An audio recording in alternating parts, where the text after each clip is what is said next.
Welcome back to the Diver Guide channel, and today we're talking about full out. Some people do this as a full in, but I am only going to really talk about the full out version of this because that is what I know best. And personally, this is how I would teach it. So thank you to all the people that watch regularly. I'm constantly blown away by the positive feedback that you guys give me, which I think is pretty special on the internet because people can be quite mean in general. So thank you very much. I started this channel because I wish I had this when I was younger, and I think it's just cool to see how it's grown. So share this with somebody that you think might benefit from it. And if you want to comment a video you want to see next, go ahead and comment below. So here's what we're going to talk about for the 30% of true diving geeks that actually watch until the end. Congratulations if you are one of those people, because there aren't a lot of you, and I know that you're getting the most value out of all these videos. So we're going to talk about the front double, especially how to do it for a full out, and then we're going to go over the basics of full out, and then we'll finally go into some super detailed, pretty nerdy stuff on how to make this dive really great over time. So first of all, if you're even watching this video, you've probably attempted this dive already.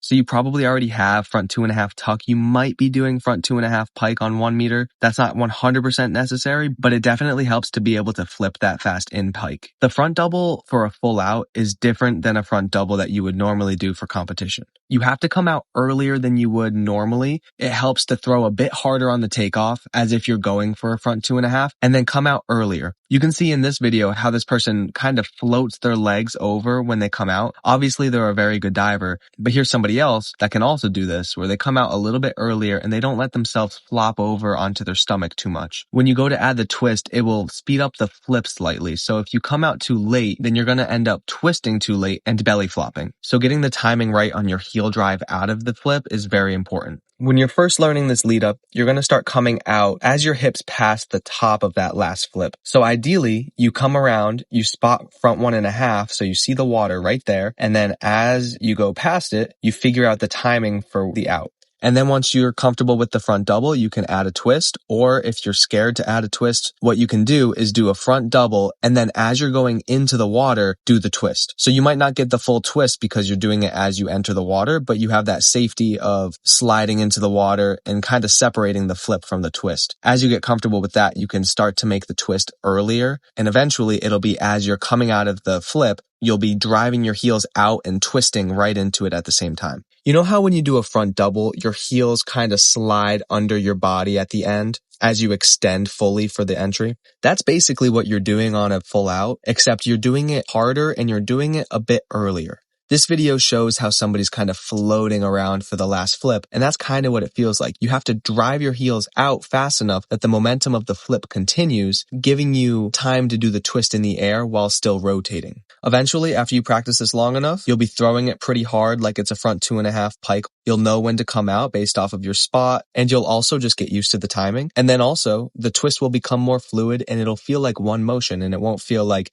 out, then twist. It'll just be one movement eventually. And when that happens, you're pretty much ready to take it up. And at this point in your diving career, you've definitely already done dives up on 3 meter, and this won't be the first big dive that you've learned up there. So you probably know how to push yourself through those mental barriers already, and you'll get a call from your coach and you'll be all good. The only thing that the lead up doesn't really teach you about this dive is the dig for the entry. And in the beginning of doing this dive, you probably won't have the perfect timing for the twist, so you won't be able to use gravity to your advantage, which is what you see here, because when this person finishes their twist, they're able to drop their hips into their pike as they keep going into the flip. But what happens when you first learn this dive is you tend to twist a little bit late, and at that point you're already close to vertical, so most of the dig has to come from your upper body going down rather than your hips dropping into the pike, as well as your upper body coming into the pike. Over time, as you get better at connecting into the flip and timing the twist, then you'll automatically get this a lot better, and you'll be able to use gravity to help you get into a tighter pike for the dig.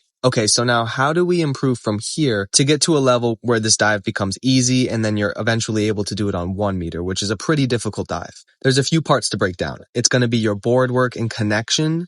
It's going to be your pike to twist connection as well. And like we kind of just talked about a little bit, the process of digging properly. And finally, I'll throw in a couple extra tips at the end. Alright, so board work and connection. This is pretty straightforward, but this is like the holy grail of front connections. So here's an example of a mistake that you might make, and we'll get to a perfect example in just a minute. As this person comes through, their arms come up for the last arm circle, and they throw with very bent arms, and their head is down into the throw as well. They're still able to make it all the way around, but like we've talked about, they have a late twist, and they're just kind of getting into the water in a funky way. This person has straighter arms on the throw.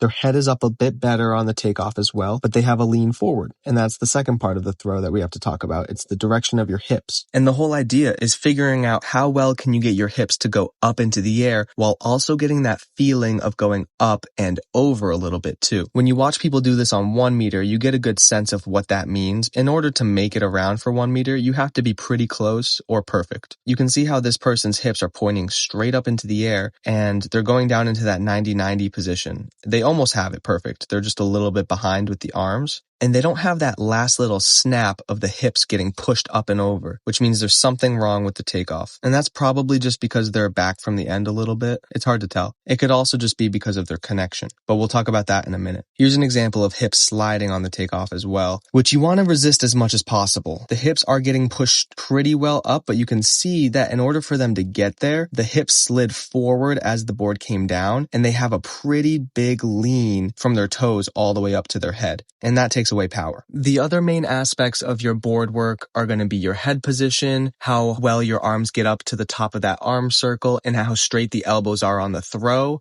It's also going to be your balance, like with this person not leaning too far forward as the board hits its bottom position, staying on top of it a lot better, and waiting for that lean until the last possible second to get the hips over. Another important part about your board work is pushing all the way through your toes and having locked out knees on the takeoff, because the board wants to push all of that energy up, and you want it to go all the way up through your hips to get your center of mass up into the air as high as possible. So if you bend your knees on the takeoff, or if you break in your knees as you're leaving the board, then that energy is leaking and you're not going to get the full push from the board. And the last thing with the takeoff is just your connection. So for this dive to improve and to eventually be able to do it on 1 meter or just have it really great up on 3 meter, a huge part of that is just having a good connection. Front takeoff connection is how well you can go from this position to this position. So all of that form stuff that we just talked about, the board work stuff, if that's all a given, like all of that is perfect, but your timing is off, then you won't get the most out of the board. And this is just a split second we're talking about here. To practice this, you can actually just do whatever dive you're very comfortable with, that you're not afraid to throw as hard as possible on, like you won't get lost or anything like that. You can do the dive from any hurdle. And you just want to get after it as hard as you can and really practice that connection part, which is that bottom position, how well you can go from here,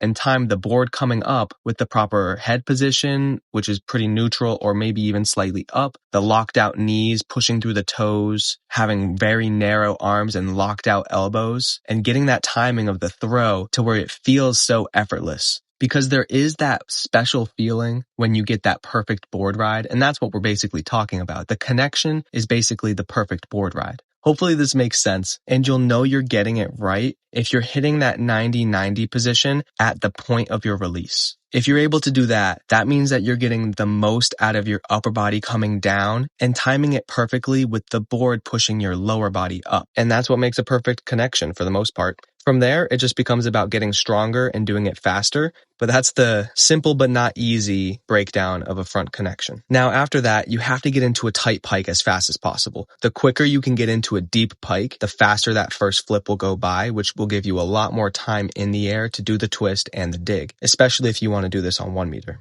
After that, it's about the pike to twist connection. At different stages of this dive, you're going to do it slightly differently. For most people, waiting for your hips to get all the way up to that top part of the flip is the best time to come out. I call it getting over the hump, basically, because all of the flip momentum from your legs coming out will be most helpful if your hips are over the top. If you start to come out before that, it will actually slow down your flip slightly while you do the twist, and then you'll have to make up for it if you have enough time to do a dig. But you save yourself a lot of time in the air if you just wait for your hips to get over the top. So like I said before, you know how good your takeoff was, you come around, you see front 1.5, you wait until your hips are up over the top, and then you heel drive out as fast as you need to. In the beginning, you're going to want to do it as hard as you can. And then it just becomes about how fast you can do the twist and how tight you can stay during the twist, because it's a new feeling to go from a pike into a twist. Basically, every dive that you've learned up to this point will twist and then go into a flip from there. But this is the opposite of that.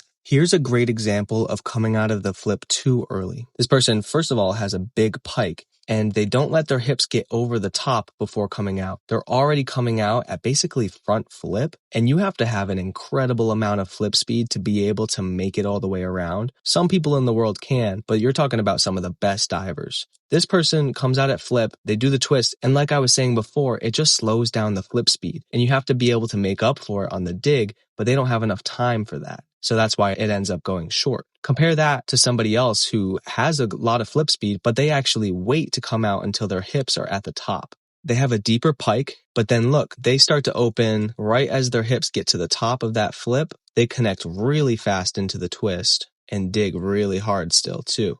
For the pike to twist connection, it's all about how fast you can go from one to the other and then transition back into the dig. It can feel very rushed, but in the beginning, or if you're doing it on 1 meter, you really have to drive out fast and go into the twist really quick before coming around and just going right back into the pike. So it's a very quick movement, and that takes a lot of strength. For the dig on this dive, a lot of people do it differently. So there is no one-size-fits-all approach to this. If you have a slower connection into the twist, or just a slower twist in general, you're going to have to dig really hard, and it will be difficult to dig if your hips are already past that vertical point because you don't have gravity to help you. And that's what's happening here. This person takes a little bit longer to do the twist, and they're trying to dig, but their legs and hips are also trying to drop as much as possible, which means you would need a lot of hip flexor and core strength to close that gap. And that's one of the reasons it goes a little short. This is a great example of somebody who doesn't quite have the takeoff, but they wait really well for their hips to get up and over so that they can connect into the twist well and drop into a good pike at the end to dig for the water. They run out of time slightly, so they have to really rush for the entry. One thing that might help you dig a little bit harder is when you finish the twist to pretend like you're throwing your arms forward again. You're not throwing them straight down to your legs. You still want to square out. But like you can see here, this person finishes their twist, and as their upper body comes forward and their hips drop into a deeper pike, they're using their arms to almost throw down to get into a deeper pike. And then they go for the entry from there. Different people do this differently. She has an awesome takeoff. Her eyes are up, and you can see a perfect push through the board with the board being just about level, and she's basically in a perfect 90-90 position there. She gets into a deep pike, and then as she heel drives out of the flip, she's already initiating the twist. And that's the kind of speed you need on this dive. Even though she doesn't need to, she goes really hard into it. That way she can show off the dive at the end.